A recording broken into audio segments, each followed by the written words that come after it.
Buenas tardes, damas y caballeros. Al micrófono está Leon Weinstein desde la ciudad de Los Ángeles, California. En años recientes el mundo ha temblado constantemente. Ni un día sin escribir, como decía Hemingway.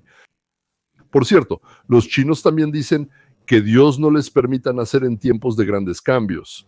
Y los británicos dicen, no hay noticias, son buenas noticias. Pero nosotros sí tenemos noticias, y muchas. Entonces, la secretaria de prensa de Biden anuncia que rompe con el Partido Demócrata, al que defendió tan fervientemente desde la tribuna.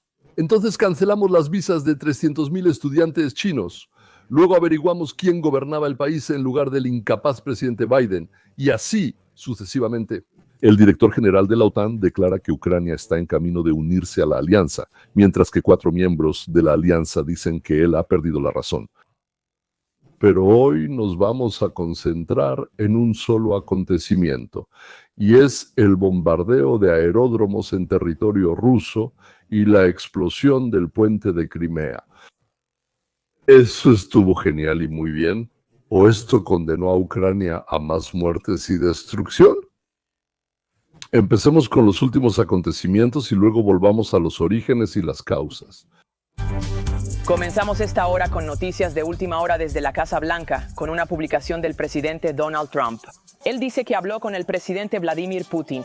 Pasemos con el reportero de CBS News en la Casa Blanca, Aarón Navarro, quien está en línea con nosotros desde Washington.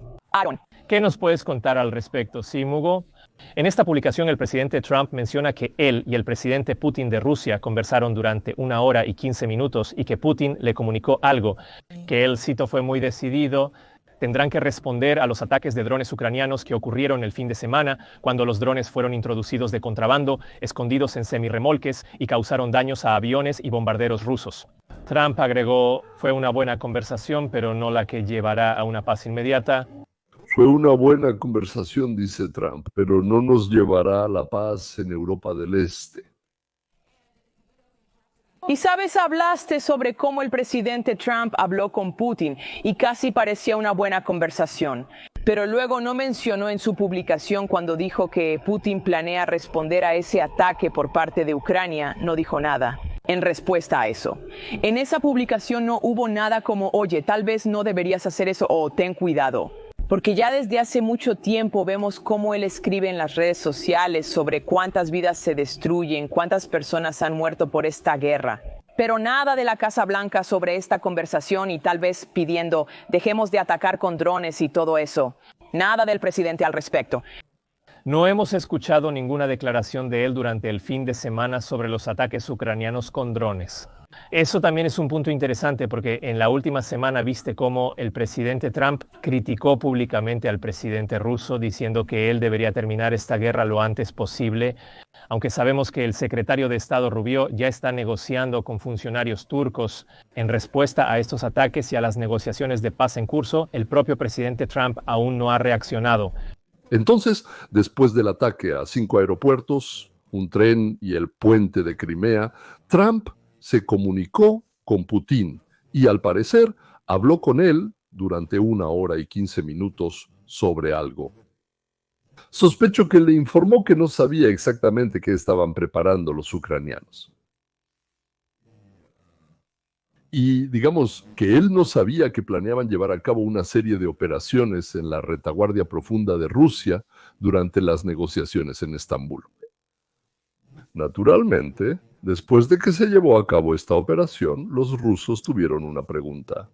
Trump dijo que quiere detener la destrucción y el asesinato, pero al mismo tiempo fomenta acciones similares dirigidas a sabotear las negociaciones.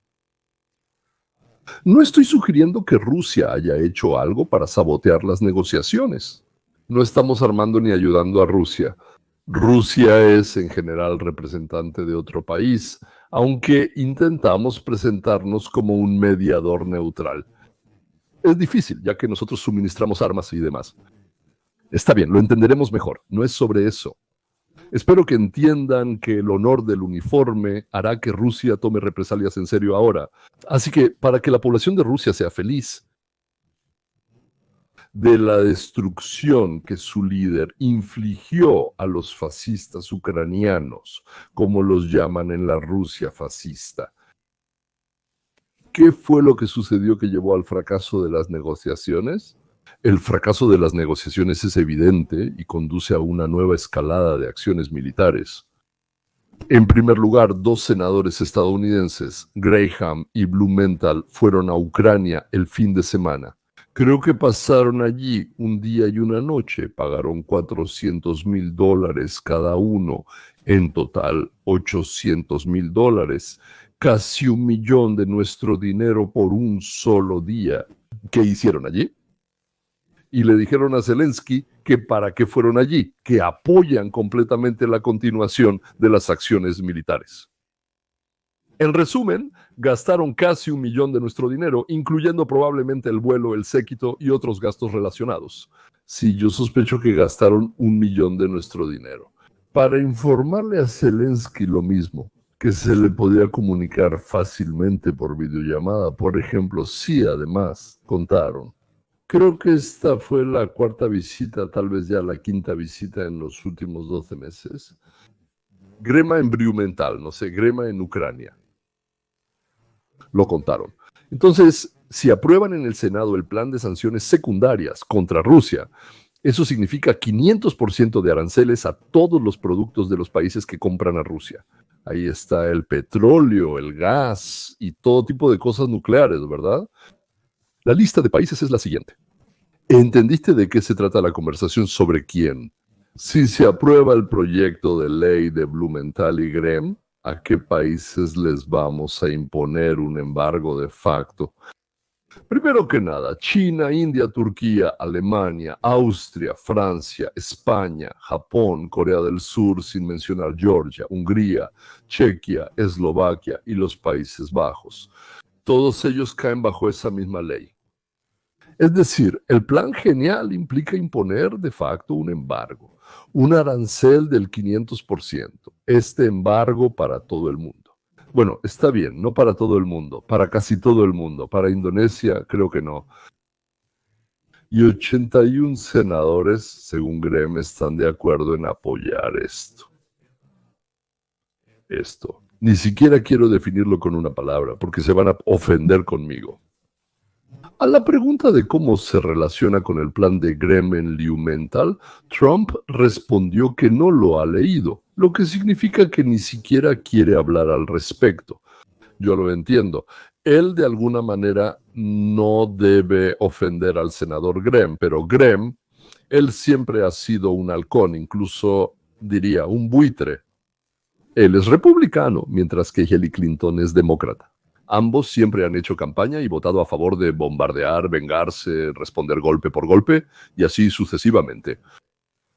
Entonces no ha habido una sola guerra en la que esta parejita no haya llamado a participar. Por eso fue tan gracioso ver cuando Clintonska llevó el botón de reinicio a Orlov. Graham y Blumenthal prácticamente apoyaron a los países europeos que están empujando a Ucrania a continuar la guerra y se manifestaron en contra de la política de los Estados Unidos de América. Esto está prohibido en los Estados Unidos, por cierto, por una ley que se llama la Ley Logan. Entonces, explico, la política exterior la maneja exclusivamente el presidente y su equipo, exclusivamente el presidente y su equipo, el Departamento de Estado, por así decirlo, y cosas por el estilo. Nadie más tiene derecho a intervenir.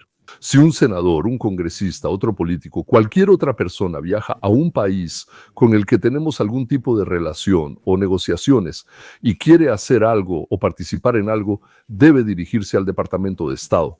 Si es senador, puede ir directo a la Casa Blanca y después de la conversación recibir una respuesta afirmativa o negativa y la aprobación o desaprobación para algo. Cuando actúas en contra de esta ley, en principio, cualquier persona, creo que incluso un senador de Estados Unidos, puede ser arrestado. Bueno, está bien, sigamos viendo. Nos absorbe un cinético. Nos están arrastrando hacia una tercera guerra mundial cinética que eclipsará las guerras mundiales del siglo XX. Cada día nos acercan más inevitablemente a esto. Lo que hicieron los ucranianos y lo que declararon en la Casa Blanca no recibieron ninguna advertencia. Se atacó una parte de la tríada estratégica de Rusia, algo inimaginable incluso para Curtis LeMay. Dejaron fuera de servicio 41 de 100, destruyeron el 40% de los bombarderos estratégicos nucleares de Rusia. Ese ataque fue audaz, valiente, atrevido. Todo eso es cierto, pero no se puede permitir que un país al que financiamos con tanto dinero, con el que firmamos acuerdos económicos y ahora declaramos que vamos a participar en su desarrollo, pensaba que realmente podía atacar el territorio de Rusia y arrastrarnos a un conflicto con Rusia que podría convertirse en algo más grande. Si no creen que lo necesitan, si no consideran que lo necesitan, regresar a los Estados Unidos y pedir permiso, o al Estado profundo bajo la vicepresidencia de Biden, sobre lo que se informó que esta guerra está siendo dirigida por la inteligencia alemana y estadounidense. Puede haber dos opciones. Debemos encontrar la verdad. Nos están llevando a un conflicto con el Partido Comunista Chino y Rusia. La gente no se percata de lo que sucede en el mundo y cómo nos involucran supuestamente por aquellos a quienes respaldamos. Zelensky, por ejemplo, nunca advirtió a la Casa Blanca ni pidió permiso para esto. Él habría realizado un ataque brillante pero profundo contra parte de su arsenal nuclear. Estamos retirando del servicio nuestros antiguos aviones rusos B-52. Esto es indignante y Lindsey Graham pasó el fin de semana avivando el fuego. No podemos permitir que allá inciten a los ucranianos diciéndoles que los apoyaremos aún más. Nuestra tarea es calmar la situación. Lo que intenta decir el presidente Trump es, escuchen, vamos a lograr un alto al fuego, vamos a deponer las armas, vamos a hablar de paz y prosperidad. Nosotros no apoyamos este acuerdo económico, pero el presidente Trump dice que lo necesita como parte central del plan de paz. No podemos permitir que Lindsey Graham o especialmente Zelensky nos arrastren a una tercera guerra mundial. Esto no es una cabeza parlante. Él es el principal estratega de Trump. Es el hombre que llevó a Trump a la victoria en 2016 y hasta ahora sigue siendo parte de un círculo muy cercano de amigos y asesores del presidente. Él es Steve Bannon, quien influye en la política de Estados Unidos y a quien todos van a consultar. Lindsey Graham está agitando las cosas. Todo esto está sucediendo justo ahora. La gente debe entender que nos están arrastrando a esta guerra. Si la comunidad de inteligencia realmente hizo esto, es un acto de guerra contra Rusia. El pueblo estadounidense votó por la guerra contra el pueblo ruso. Curtis LeMay está en la cima de su carrera. Esto es realmente serio, lo digo en serio. Y en los años más difíciles en la Unión Soviética, durante la crisis de los misiles en el Caribe, ni siquiera podíamos imaginarnos salir y destruir el 40% de sus bombarderos en las pistas de aterrizaje. El ataque fue audaz, fue brillante. Pero el problema es que esto nos arrastra a un conflicto en el que nadie en Estados Unidos quiere participar y ahora será más difícil salir de él.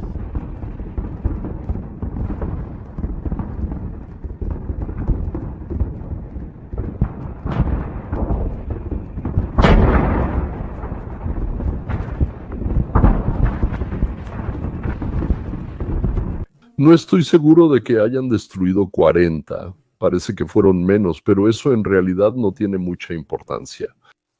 Ambas propagandas, por supuesto, van a mentir. Digamos que la cifra real está entre 10 y 42, algo así. Pero, de nuevo, incluso la cantidad no importa. Lo importante es el hecho en sí. Según la información publicada en el sitio web del Ministerio de Defensa de Rusia, fue publicada un día antes del 1 de junio, que planean un bombardeo masivo de ciudades ucranianas para mostrar lo que pasará si Ucrania no acepta sus condiciones, las llamadas condiciones en las negociaciones de paz. Esta información fue retirada urgentemente de Internet después de la explosión. En los aeródromos, obviamente, no hay 417 drones, disculpa. Solo 117 drones fueron sacados de Ucrania a Rusia, escondidos en camiones con techos que se abren de esa manera. Estos drones despegaron casi al mismo tiempo en Murmansk, Irkutsk, Ryazán e Ivanovo. No recuerdo el quinto, y atacaron. Según nos informaron, 41 o 42 bombarderos pesados, incluyendo Tu-95, Tu-22MS y AI-50S, tienen nombres interesantes. Tupolev. Sí, exactamente, así es. Quizá Antonov. Ucrania afirma que evitó el bombardeo de ciudades, mientras que los rusos llaman a esto un ataque al arsenal nuclear de la Federación Rusa. Pero la cuestión no es qué satisfacción moral recibieron los ucranianos. Ellos, por supuesto, la recibieron, sí, del bombardeo de aviones, la destrucción del puente de Crimea. ¿Y de qué manera esta operación influirá en la continuación de las acciones militares? Esto es lo que piensan los ucranianos. Europa y Estados Unidos Europa, junto con Estados Unidos, tiene armamento más moderno que Rusia. También tenemos soluciones tácticas más fuertes. Nuestra operación Pautina lo demostró ayer. Rusia debe comprender el impacto de sus pérdidas. Eso la motivará a buscar una solución diplomática. Cuando Rusia sufre pérdidas en esta guerra, es evidente que Ucrania no solo se defiende a sí misma, sino a toda Europa. Podrían haber notado que Zelensky se veía notablemente más animado cuando llegó a Vilna, para ser honesto. Este fue un impulso largamente esperado y necesario para el espíritu de lucha ucraniano, que se vio gravemente afectado después de aquel escandaloso incidente en la oficina oval con el presidente Donald Trump. ¿Cambiará esto la posición de Rusia? Muchos consideraban que estas negociaciones de paz en Estambul eran otro ejemplo de cómo Moscú retrasaba el proceso, debido a su mínimo deseo de llegar a un alto al fuego. Pero esto podría hacer que el Kremlin lo reconsidere. Si tales sorpresas ocurren con frecuencia, ¿por cuánto tiempo podrán continuar este conflicto? Y realmente podría perjudicar sus esfuerzos militares. John, fue un fin de semana notable. Durante el fin de semana, Rusia lanzó una cantidad récord de drones y, sorprendentemente, muchos fueron derribados con la ayuda de medios de guerra electrónica de Ucrania. La tecnología está avanzando a su favor. ¿De Ucrania? John, Ucrania intenta incrementar los costos para Rusia, lo cual podría influir en futuras negociaciones. Nick Payton Walsh nos acompañó. Gracias, Nick. Analicemos estos eventos importantes a mayor detalle. Ahora está con nosotros el almirante James Stavridis, quien es el principal analista militar de Cable News Network y excomandante supremo de las Fuerzas Aliadas de la OTAN.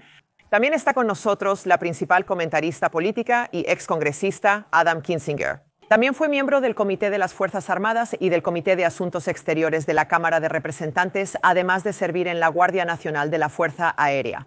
Me alegra verlos a ambos. Muchas gracias, congresista. La primera pregunta para usted. ¿Cree que este es un momento decisivo o tiene algún otro significado si Ucrania logra hacerlo? Sí, esto realmente es muy importante.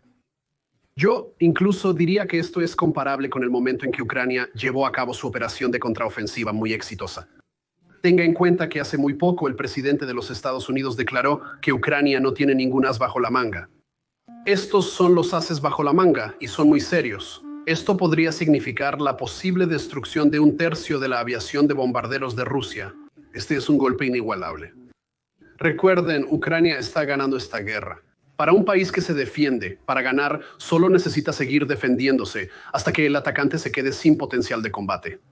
Es decir, la idea de los políticos aficionados a la guerra es que hay que continuar la guerra hasta que Rusia se agote o hasta que logren involucrar a los Estados Unidos de América en la Tercera Guerra Mundial. ¿Y qué piensa al respecto el almirante Stavridis? Entonces, almirante, ¿qué dice esto sobre usted? ¿Qué dice esto sobre las posibilidades de Ucrania? ¿Es un reconocimiento reforzado o es una nueva orden o una estrategia? Es todo lo anterior y yo agregaría algo más. Esa es una táctica muy astuta. Colocaron estos drones cuadricópteros en camiones y los llevaron muy adentro de Rusia. Para entender la magnitud de estos ataques, imagina que los lanzas desde Washington y atacas objetivos en Los Ángeles. Me refiero a que Rusia es un país enorme, el más grande del mundo. Estos ataques se llevan a cabo a gran distancia, como dijo el congresista. Y por cierto, él no mencionó su cualidad más importante para esta conversación. Él es piloto de la Fuerza Aérea, así que realmente entiende qué son las distancias aéreas y lo impresionante que es eso. Entonces, Fred combinó tecnologías de drones, inteligencia sobre ubicaciones y astucia militar para cargar todo esto en los camiones. Llevarlo a través de este enorme país, implementarlo a gran escala y a gran distancia.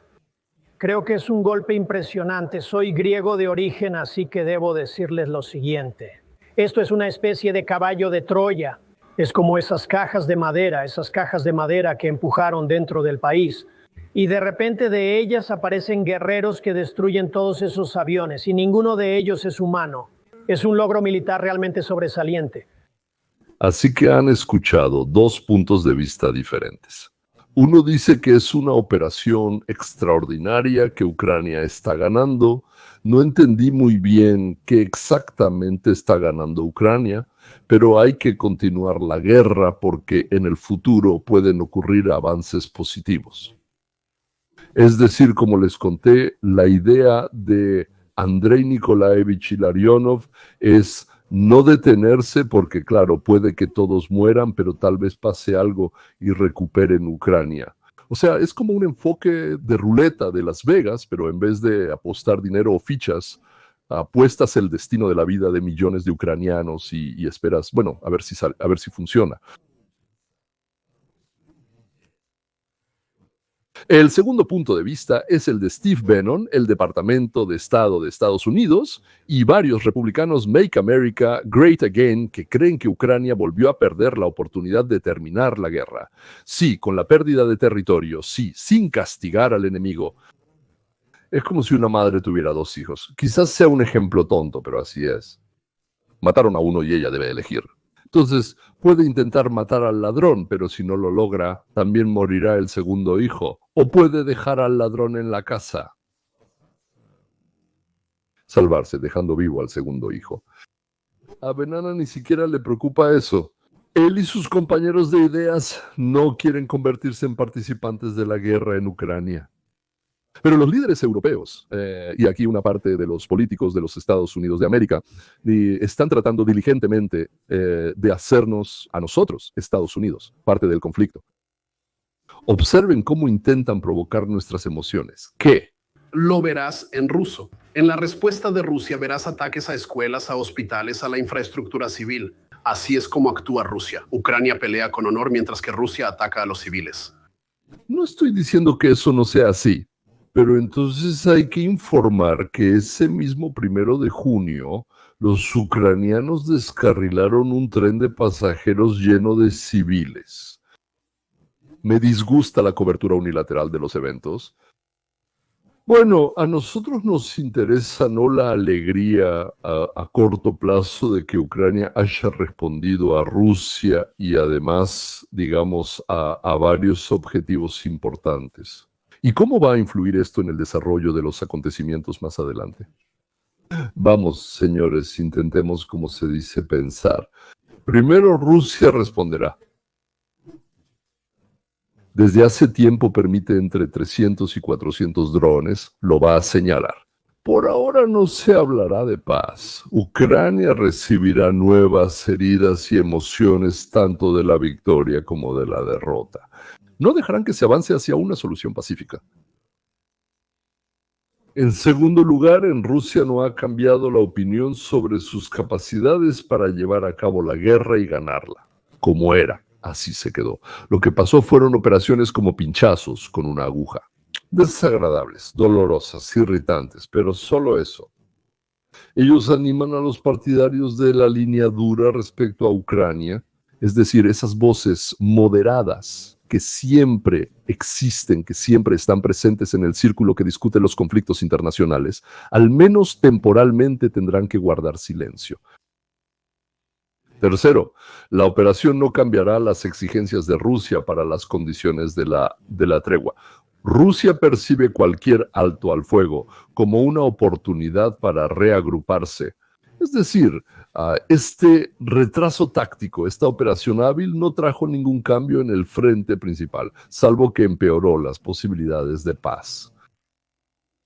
Los ucranianos se animaron y ahora se llenarán de un nuevo odio por la respuesta. Entiendo que se puede decir que es imposible odiar más, pero el odio viejo se va secando un poco y el nuevo vuelve a hervir. Los rusos tomarán una posición aún más dura. Pero lo que quizás es aún más importante es que en las últimas semanas Trump ha comenzado a preparar presión sobre Rusia. Después de este ataque, Trump no puede decirle al Kremlin que todos excepto ustedes quieren la paz. Y ahora, Putin tiene una excusa. Yo dije que sería imposible negociar con Ucrania. Ellos van a apuñalarte por la espalda y aquí tienes, te van a arrastrar a ti, América, y a la OTAN a esta guerra. ¿Desean ser involucrados en esta guerra? Nosotros realmente no deseamos estarlo. Aquí está la estrella en ascenso del Partido Republicano, Ana Paulina Luna, que expresa la opinión de la mayoría del movimiento Make America Great Again. Ellos son miembros de la OTAN. Zelensky no ha celebrado elecciones reales desde el comienzo de la guerra, lo que pone en duda si su gobierno actúa como una democracia libre y honesta. Además, el gasto total de Estados Unidos en la OTAN es el 3.38% del presupuesto de defensa, lo cual es una cantidad significativa de dinero. Y me gustaría señalar que acabamos de ver cómo 2 senadores fueron a Ucrania a grabar un blog. Los senadores Blumenthal y Graham lo hicieron, creo que durante el fin de semana. Pero si hablamos de su proyecto de ley sobre sanciones con Graham, esto es otro clásico de Washington. La ley de sanciones contra Rusia de 2025 impone aranceles del 500% y prohibiciones bancarias para Moscú. Pero ¿dónde está la responsabilidad por cómo se gastaron los miles de millones de la ayuda previa? La administración de Biden inyectó millones de dólares en Ucrania sin control, auditoría ni resultados. Este proyecto de ley exige $55 millones para monitoreo, y la sección 17 impone aranceles a países que compran petróleo ruso, que China evitará a través de terceros. La política de América, especialmente la de Trump, no extiende cheques en blanco, exige victorias comprobables. Si Europa no asume la responsabilidad militar, ¿por qué los contribuyentes estadounidenses deberían financiar su seguridad? Las sanciones sin presión para negociar son solo una política superficial. Estuve con el Instituto de Asociación para la Democracia en la Cámara de Representantes en Bélgica, reuniéndonos con la Unión Europea y algunos países de la OTAN. ¿Qué puedo decir? Hay países que no limitan con Ucrania y son justamente ellos quienes apoyan la guerra. Pero hay países como Rumania, países como Moldavia, que quieren la paz y apoyan completamente la agenda del presidente Trump. Saco este tema porque realmente creo que si seguimos financiando a la OTAN en el nivel actual, simplemente estamos buscando excusas y no obligándolos a tomar una posición realista en las negociaciones de paz. Si le damos dinero a la OTAN y ellos, a su vez, transfieren parte de ese dinero a Ucrania de una u otra forma, entonces ninguno de ellos siente una sensación de urgencia. Ahora hablaré por mí mismo, no por Luna. Y ellos están en el frente, los que toman estas decisiones no son sus hijos. Los hijos de esos políticos, de la gente de los medios de comunicación, hace tiempo que viven cómodamente en el extranjero y no en países que limitan con Ucrania. Esto es lo que, señores, personalmente pienso sobre los brillantemente planeados y artísticamente ejecutados ataques de Ucrania contra Rusia. Esto es una espada de doble filo, como suelen decir. En otras palabras, este evento tiene 2 lados que son muy diferentes entre sí. Por un lado, la capacidad de Ucrania para atacar objetivos en el interior de Rusia, atacar instalaciones estratégicas y nodos importantes de la maquinaria militar rusa, demuestran que pueden tener otros tipos de sorpresas bajo la manga. Además, si es cierto que Rusia planeaba el 1 de junio levantar estos bombarderos y atacar masivamente a Ucrania, esto significa que Ucrania tiene a su propia gente en los cuarteles rusos y no solo en un lugar. Por otro lado, estos ataques que no son decisivos para el resultado de la guerra transmiten una carga emocional. Bueno, digamos que castigar a Ucrania por parte de Rusia puede llevar al dominio de quienes apoyan una postura dura respecto a Ucrania y a los esfuerzos del presidente Trump.